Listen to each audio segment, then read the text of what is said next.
पूर्वजन्मात गौतम बुद्ध हे सुवर्ण golden peacock म्हणून जन्माला आले होते. ही कथा खुद्दक निकायातील जातक कथांमध्ये येते. एक मोर हिमालयाच्या घनदाट, निर्जन आणि सुरक्षित जंगलात राहत होता. तो इतर मोरांसारखा नव्हता. तो अत्यंत सजग, संयमी आणि एकांत प्रिय होता. तो लोकांपासून आणि इतर प्राण्यांपासून दूर राहत असे, कारण त्याला ठाऊक होते संसारात आकर्षण जितकं जास्त तितका धोका जास्त. मोर रोज 2 वेळा एक विशेष बरित्त म्हणायचा. सकाळी सूर्योदयाच्या वेळी, संध्याकाळी सूर्यास्ताच्या वेळी. तो उंच खडकावर जाऊन उभा राहत असे, सूर्याकडे पाहत मन एकाग्र करत असे आणि मोर सुत्त परित्त म्हणत असे. ही केवळ प्रार्थना नव्हती, ही होती सजगतेची माइंडफुलनेस साधना आणि स्वतःच्या रक्षणाची आध्यात्मिक पद्धत. त्या काळात वाराणसी बनारस येथे एक राजा राज्य करत होता. एके रात्री त्याच्या राणीला स्वप्न पडले.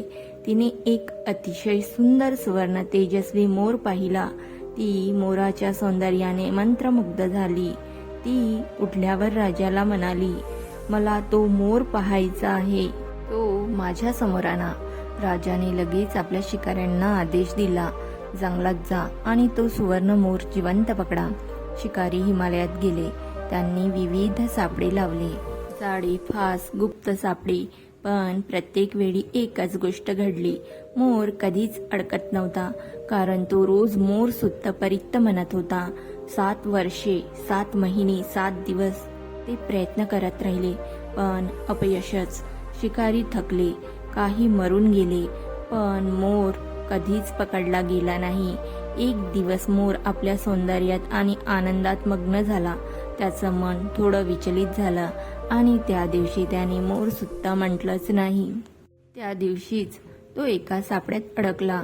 जे 7 वर्षात शक्य झालं नाही, ते एका क्षणाच्या विसरामुळे झालं.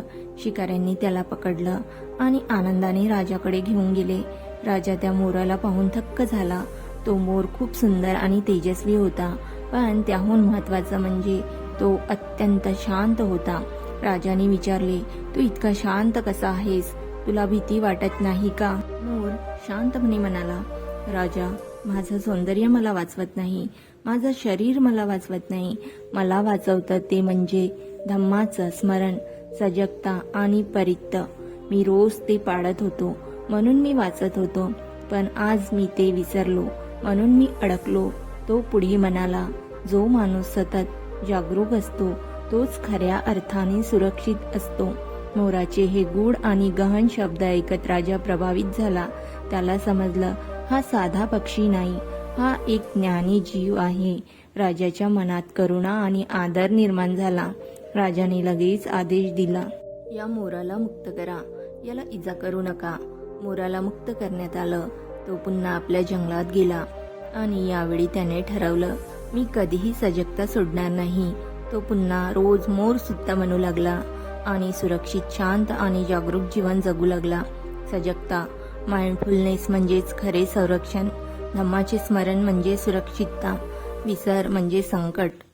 गौतम बुद्ध यांची शिकवण, अत्तदीप भव, स्वतःच प्रकाश बना. निष्कर्ष, ही कथा आपल्याला शिकवते की बाह्य शक्ती नाही, आपली अंतर्गत जागरूकता आणि विचार हेच आपल्याला वाचवतात.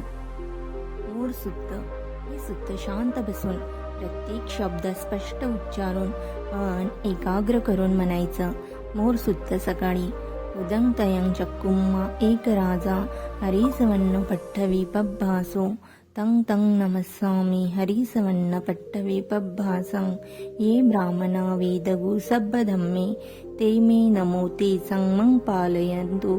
नमो बुद्धाणं नमो बोधियं.